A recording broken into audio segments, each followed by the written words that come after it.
आज ही से जीवन के हर पल का आनंद उठा लो, आज ही से मन की एक नई शांति पालो।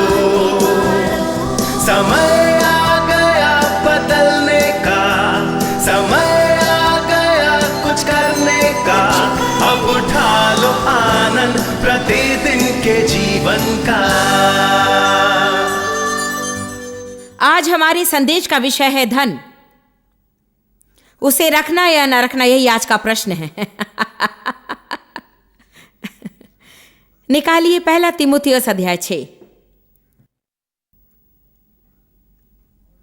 मैंने आपको बताया था कि इस सेमिनार के लिए मैंने विभिन्न पुस्तकों को अध्ययन सामग्री के रूप में प्रयोग किया है। एक थी डेव रैम्सी की फाइनेंशियल पीस और दूसरी बॉब केट्स द्वारा लिखित money came by the house the other day. उन पुस्तकों को पढ़कर मैं बहुत ही उत्तेजित हुई और वास्तव में मैं लंबे समय से अपने धन का ठीक ढंग से निर्वाह करने के विषय एक सेमिनार चलाना चाहती थी और मुझे इस बात का फैसला करने में थोड़ा समय लगा कि इसे कहाँ चलाऊं और इसे किस ढंग से प्रतिपादित करूं। इसके लिए मुझे बहुत अध्ययन करना पड़ा और मेरा विश्वास है कि मसीह की देह के लिए ये बहुत ही आवश्यक विषय है। ये ऐसा विषय है जिस पर आप अक्सर अपनी चर्चा में नहीं सुनते और अधिक सुनना है। बच्चों को स्कूल में ये नहीं सिखाया जाता कि वे आर्थिक निर्वाह कैसे करें। माता पिता अपने बच्चों को नहीं सिखाते या जो वे सिखाते वो हितकारी नहीं होता है। आप में से कई लोग आर्थिक समस्याओं से उलझे हुए रहते क्योंकि किसी ने आपको कभी ये नहीं सिखाया कि क्या सही है, या फिर आपने गलत आदर्श को अपनाकर आपके आसपास के लोगों को देखकर जैसा वे करते हैं वैसा ही आपने किया। यह बड़े आश्चर्य की बात है कि मसीह की देह में इतना बड़ा विभाजन इस बात को लेकर है कि हमें अपने पास धन रखना चाहिए या नहीं, और अगर रखना हो तो कितनी मात्रा में।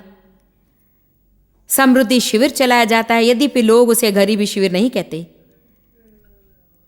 फिर भी वहां एक दल के लोग होते जो समृद्धि की बात से सहमत नहीं होते। लोगों ने मुझ पर समृद्धि प्रचारक का लेबल लगा दिया, जो मेरे विचार से वास्तव में ये सारे लेबल जो लोग लगाते हैं बड़ी मूर्खता है, क्योंकि मैं धन के बारे में असंतुलित बातें नहीं बताती हूं। परमेश्वर अपने लोगों को आशीष देना चाहता है और मैं उसे वचनों के आधार पर कह सकती हूं। मुझसे पूछा जाता है क्या आप एक समृद्धि प्रचारक है। मैंने कहा भला मैं गरीबी प्रचारक नहीं हूं, इस कारण यदि मैं समृद्धि प्रचारक मानी जाऊं तो मैं हूं। आपकी बातों को लेकर लोग लड़ाई शुरू कर देते हैं और बात का बतंगड़ बना देते हैं जो आपका वास्तविक तात्पर्य नहीं होता। हाल ही में मैंने टीवी इंटरव्यू दिया जिसमें पूछा गया था तो क्या आप कहती हैं कि गरीब लोग दैविक नहीं होते। मैंने कहा नहीं, मैं ये कभी नहीं कहती। मैंने कहा जिन लोगों के पास कुछ भी नहीं रहता वे भी बड़े भक्तिमान होते हैं, और कहा जाए तो उन लोगों से भी अधिक जिनके पास सब कुछ होता है। लेकिन सिर्फ इस कारण से कि गरीब व्यक्ति भी भक्तिमान होता है उसका अर्थ ये नहीं कि गरीबी दैविक होती है, और ये भी नहीं कि हमें एक जगह पर पड़े रहना चाहिए। इसका तात्पर्य ये नहीं कि हम उन्नति नहीं कर सकते। परमेश्वर चाहता है कि हम भरपूर आशीष पाएं, और हाँ, आप केवल आर्थिक रूप से ही नहीं बल्कि और भी अन्य रीति से दूसरों के लिए आशीष बने रह सकते हैं। परंतु हमारे समाज में धन का अत्यधिक महत्व है। कितने लोग कह सकते हैं कि धन एक प्रधान विषय है, तो फिर इस विषय पर लोगों को उपदेश देने में आखिर क्या बुराई है। ये तो एक अत्यावश्यक पहलू है जिससे हम जीवन भर निपटते रहते हैं। पैसों के लिए ही झगड़े होते हैं, ये बेवकूफी है। खैर, आप जानते हैं धन आपको मुसीबत में डालेगा। धन के कारण मुसीबत में ना पड़े, धन के कारण भक्तिहीन ना हो, और ऐसा न हो कि धन आपको स्वार्थी और स्वकेंद्रित बना दे।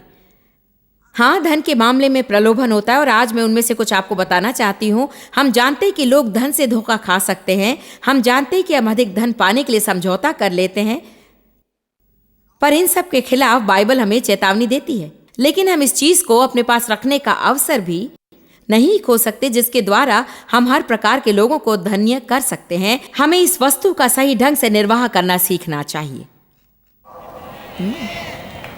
कल हमने इस बात से शुरुआत की थी कि बाइबल कहती कि यदि हम छोटी छोटी बातों में ईमानदार न रहें तो कौन हमें असली दौलत का अधिकारी बनाएगा। मैं मानती हूं कि धन एक कसौटी है। सचमुच मानती हूं कि परमेश्वर देखना चाहता है कि अपने धन से क्या करते हैं। एक वचन में कहा गया है कि यीशु दान की पेटी के पास खड़ा होकर देखता है कि लोग किस तरह से दान देते हैं। वो ये भी देखता है कि दान देने के बाद हमारे पास क्या बचता है। और देखिए, बात अधिक या कम की नहीं बल्कि बराबर त्याग की है। उस स्त्री के बारे में जिसने सिर्फ एक सिक्का दान में दिया था, जो आज के 1 रुपए से भी कम होता है। लिखा गया है कि उसने अपना सब कुछ दान में दे दिया। आमीन। धन दुष्ट या अनैतिक नहीं है, परंतु वो एक मनुष्य के चरित्र को अवश्य प्रकट कर देता है। मैं मानती हूं कि धन बड़ी तीव्रता से प्रकट कर देता है कि हम अच्छे हैं या बुरे, दर्शाता है कि हम उदार हैं या कंजूस हैं, और यह भी दर्शाता है कि हम विश्वास योग्य और ईमानदार हैं या नहीं हैं। धन यह भी प्रकट कर सकता है कि हम परमेश्वर से प्रेम रखते हैं या नहीं। आप कहेंगे, भला मैं नहीं जानती हूं। यीशु ने कहा, यदि तुम मुझ पर प्रेम रखते हो तो मेरी आज्ञा मानोगे। मैं नहीं जानती कि आज यहां ऐसे कितने लोग हैं जो दान देने के मामले में प्रभु की आज्ञा का पालन नहीं करते। हमारे पास हमारी दौलत में और कितनी चीजें हैं जिसे प्रभु ने हमसे छोड़ देने को कहा। आप लोगों को देखकर लगता है मैं गलत सभा में खड़ी हूं। आप लोग बड़े भोले दिखते हैं।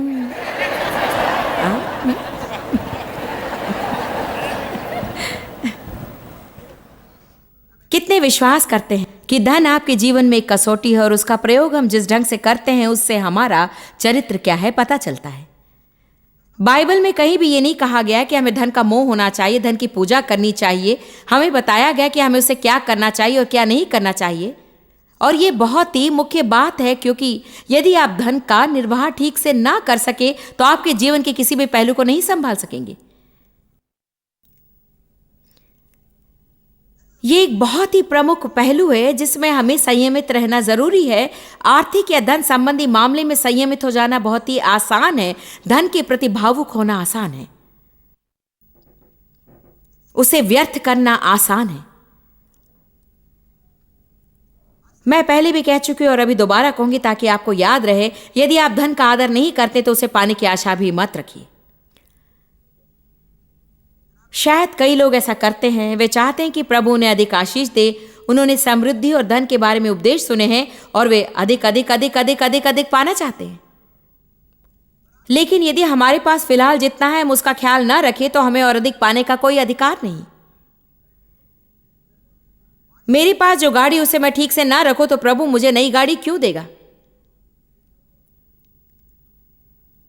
मैं जिस घर में रह रही हूं उसे साफ सुथरा ना रखो तो प्रभु मुझे बड़ा घर क्यों देगा?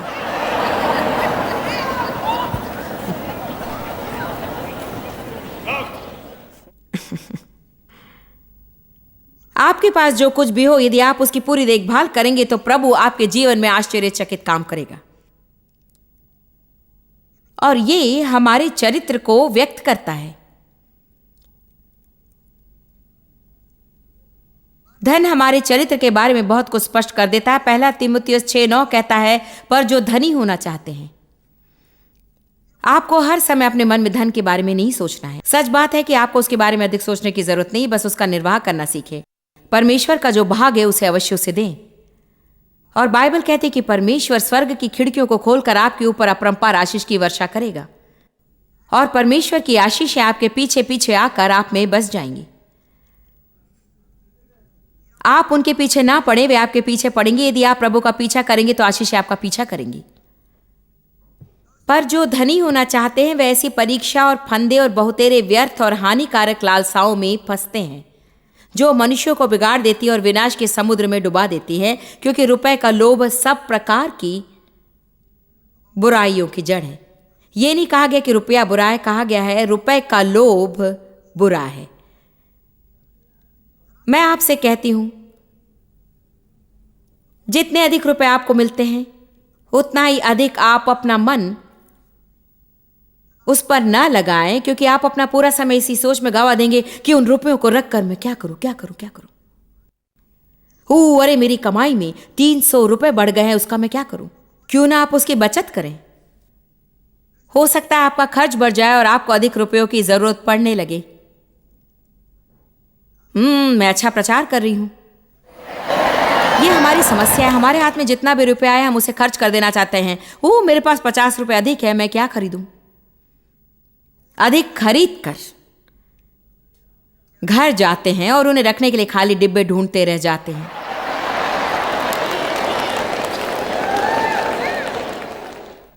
क्या आपने कभी ऐसा अनुभव किया कि आप ढेर सारे सामान थैलियां भर भर कर घर ले जाते हैं और वे आपकी गाड़ी में ही पड़ी रहती हैं और आप सोचते हैं अरे अब मुझे इतना सामान उतार कर रखना पड़ेगा, और फिर उसके बाद आपको बंधन खोलने पड़ते हैं और फिर उन्हें रखने के लिए आपको जगह ढूंढनी पड़ती है।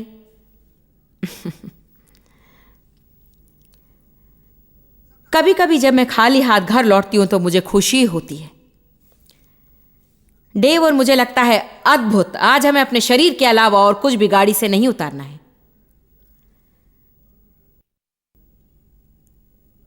धनी होने की इच्छा मत रखिए, रुपए का लोभ मत कीजिए, रुपयों के साथ गलत नाता मत रखिए। वचन 11 में पौलुस ने तीमुथियुस से, जो अभी अभी सेवकाई की शुरुआत कर रहा था, उससे कहा, पर हे परमेश्वर के जन, तू इन बातों से भाग और धर्म, भक्ति, विश्वास, प्रेम, धीरज और नम्रता का पीछा कर। उसने कहा कि तू इन चीजों का पीछा कर और रुपयों का लालच मत रख। परंतु कई लोग इसका गलत अर्थ निकाल कर कह देते हैं कि धन तो बहुत ही बुरी चीज है, पर ऐसा नहीं है। लूका 18 निकालिए।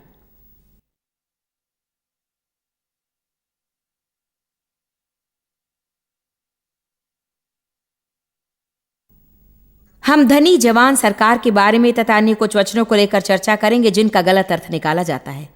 लूका 18 उसके 18वें वचन से पढ़ते हैं, किसी सरदार ने उससे पूछा, हे उत्तम गुरु, अनंत जीवन का अधिकारी होने के लिए मैं क्या करूं?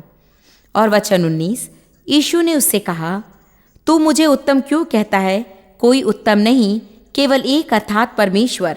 वचन 20, तू आज्ञाओं को तो जानता है कि व्यभिचार न करना, हत्या न करना, चोरी न करना, झूठी गवाही न देना, अपने पिता और अपनी माता का आदर करना। वचन 21, उसने कहा, मैं तो इन सब को लड़कपन से ही मानता आया हूँ।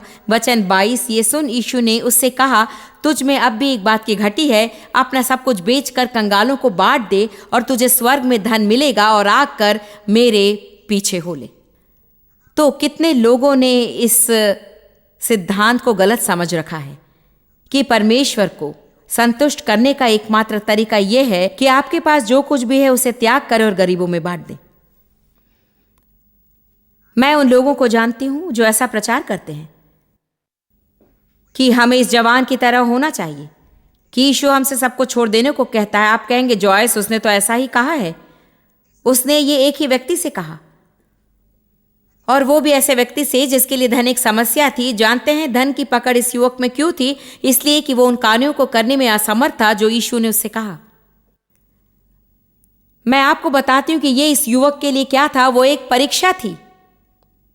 आज हम हमारी परीक्षाओं के बारे में चर्चा करने वाले हैं, और मैं मानती हूं कि आपके हर आर्थिक स्तर के अनुसार प्रभु आपकी परीक्षा लेगा, और यदि आप प्रभु के कहे अनुसार परमेश्वर और मनुष्य को दान नहीं देंगे तो इससे स्पष्ट हो जाएगा कि आप इससे ऊंचे स्तर को संभाल नहीं सकेंगे।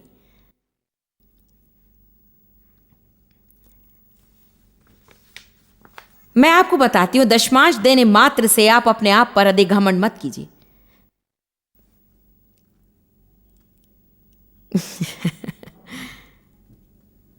क्योंकि दानी बनने की इच्छा रखने वाले की शुरुआत यही है कि दान दे। स्वयं हिसाब किताब करना और अपने आप पर घमंड करना छोड़ दीजिए। सब कुछ यीशु को सौंप दीजिए, और यदि प्रभु कहे कि किसी को भोजन दें तो आप दे दीजिए। यदि प्रभु कहे कि किसी के लिए कपड़े खरीद दें तो खरीद कर आप उसे दे दीजिए। यदि प्रभु कहे कि बचे हुए अतिरिक्त रुपयों को भवन निर्माण कार्य में लगा दे तो आप दे दीजिए।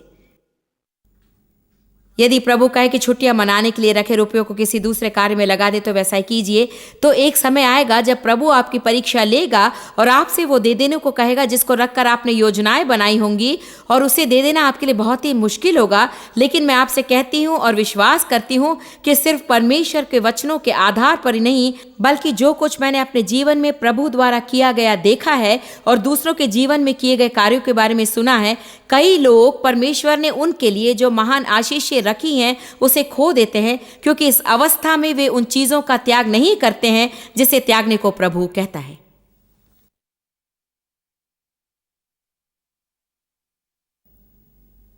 प्रभु कभी भी आपसे कुछ भी छीनने की कोशिश नहीं करता।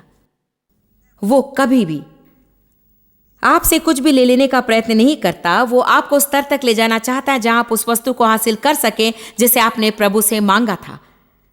लेकिन अक्सर आप उसके लिए बीज बोने को तैयार नहीं रहते।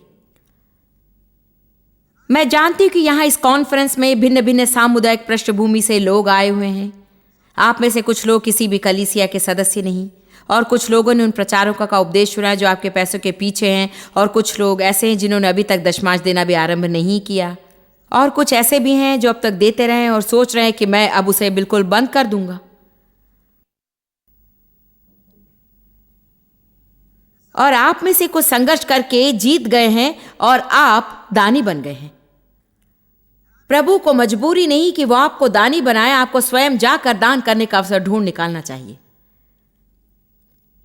हमें इस विषय में थोड़ा रचनात्मक होना चाहिए। हमारी कुछ सभाओं में एक स्टॉकर आता है। हमारे अंतिम सम्मेलन के बाद मैं भूल गई कि अभी हम कहाँ थे। मेरे दामाद ने कहा, अच्छा इस हफ्ते स्टॉकर यहां पर था। मेरे दामाद ने बताया, स्टॉकर वो आदमी है जो लॉबी में बाहर खड़े होकर लोगों को टेप खरीद कर देने की ताक में रहता है। यहां दूसरे शहर से एक आदमी आता है।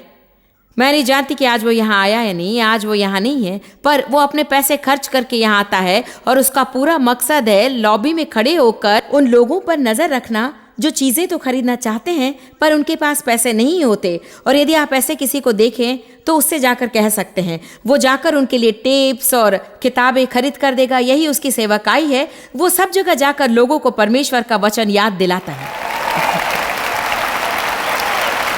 लोगों, मेरी बात सुनिए। केवल आशीष पाने के लिए ही चर्च मत जाइए।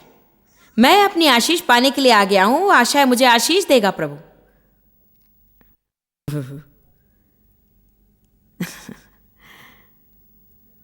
भवन के अंदर आकर कहिए कि प्रभु ऐसे किसी को दिखा जिसके लिए मैं कुछ कर सकूं। बता कि मैं किसी के लिए क्या कर सकता हूं। जो अकेला हो उससे जाकर बातें कीजिए। किसी को देखकर मुस्कुराइए, मुबारक कहिए, प्रचारक के लिए प्रार्थना कीजिए। बाहर जाकर किताबें या टेप्स खरीदकर उनको दीजिए।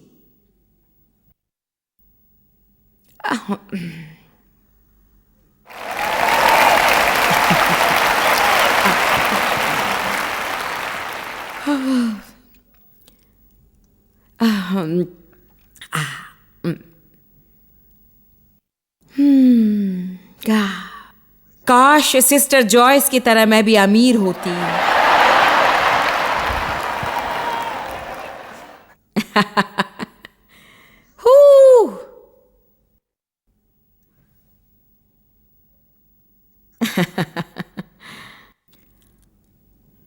लूका अध्याय 18 पद 23। वो ये सुनकर बहुत उदास हुआ क्योंकि वो सचमुच बड़ा धनी था। यीशु ने उसे देखकर कहा, धनवानों का परमेश्वर के राज्य में प्रवेश करना कैसा कठिन है। परमेश्वर के राज्य में धनवान के प्रवेश करने से ऊंट का सुई के नाक में से निकल जाना सहज है। यरूशलेम में सुई का नाम नामक एक गेट था और वो अन्य दरवाजों में से सबसे छोटा था, और जब ऊंटों को उससे निकलना था तो उन्हें अपने घुटनों के बल रेंग कर निकलना पड़ता था। और शायद ये इस बात का घोतक है कि धनी लोगों को अपने घुटनों पर जीना चाहिए। आप कहेंगे, मुझे इसकी कोई चिंता नहीं है क्योंकि मैं कभी भी उन धनी लोगों में से एक नहीं रहूंगा। अरे मूर्ख, यदि मैं तेरी जगह होती तो वहां बैठे बैठे ये ना कहती। अपने ही मुंह से अपने जीवन को श्राप ना दे। इतना ही नहीं, ऐसा है कि संसार के अन्य लोगों की तुलना में यहां बैठे आप सभी अमीर हैं।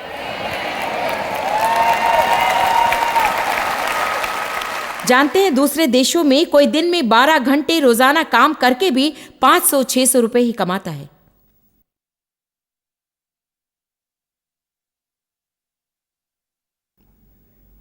सुनने वालों ने कहा, तो किसका उद्धार हो सकता है? उसने कहा, जो मनुष्य से नहीं हो सकता वो परमेश्वर से हो सकता है। अब सुनते रहिए, क्योंकि अधिकांशतः लोग इसे नहीं पढ़ते हैं।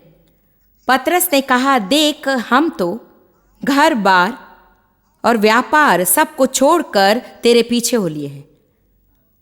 उसने उनसे कहा, मैं तुमसे सच कहता हूं कि ऐसा कोई नहीं जिसने परमेश्वर के राज्य के लिए घर या पत्नी या भाइयों या माता पिता या लड़के बालों को छोड़ दिया हो और इस समय कई गुना अधिक न पाए और परलोक में अनंत जीवन न पाए।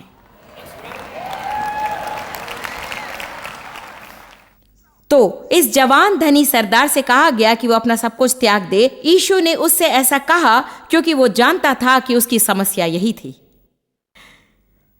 और प्रभु ही जानता है कि उस जवान सरदार ने क्या खोया, क्योंकि वचन तो पहले से ही दिया गया है कि जो कुछ मैं तुमसे त्यागने या दे देने को कहूंगा, उसे यदि तुम पूरे मन से परमेश्वर के राज्य के लिए छोड़ दोगे तो न केवल स्वर्ग जाने पर आत्मिक आशीषें पाओगे, बल्कि उसके साथ साथ इस जीवन में कई गुना अधिक पाओगे। मैं आपसे कहना चाहती हूं, जब मैंने परमेश्वर की आज्ञा मानकर सेवकाई आरंभ की, मैंने अपने सभी मित्रों को खो दिया, क्योंकि मैं जो कर रही थी वो उनके लिए माननीय नहीं था।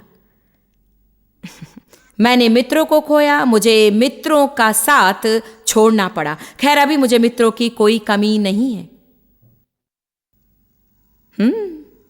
ये सच्चा सिद्धांत है।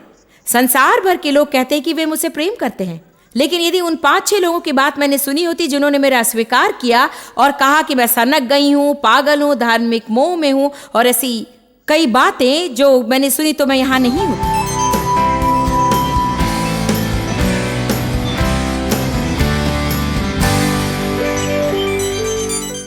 बाइबल हमें सिखाती है कि सर्वप्रथम हमें जिसकी खोज करनी है वो है ज्ञान। हम आर्थिक विजय के लिए प्रार्थना कर सकते हैं, लेकिन अगर ऐसा करें तो हमें न केवल ज्ञान के लिए प्रार्थना करनी होगी, वरन ज्ञान को खोजना भी होगा। बुद्धि का अर्थ है उस काम को अभी करना ताकि बाद में आराम मिल सके। तो मैं इस महत्वपूर्ण क्षेत्र में आपके लिए प्रार्थना करूंगी। प्रभु, हम तेरे पास यीशु के नाम में आते हैं। हम जानते हैं कि तू नहीं चाहता कि हम बंधन में रहें या फिर दबाव में रहें। तू चाहता है कि हमें शांति मिले, और मेरा विश्वास है कि तू नहीं चाहता कि हम कर्ज में हों और सदा आर्थिक दबाव में फंसे रहें। मेरी प्रार्थना है प्रभु कि तू लोगों को आर्थिक योजना का ज्ञान दे कि कैसे वे कर्ज से मुक्त हो।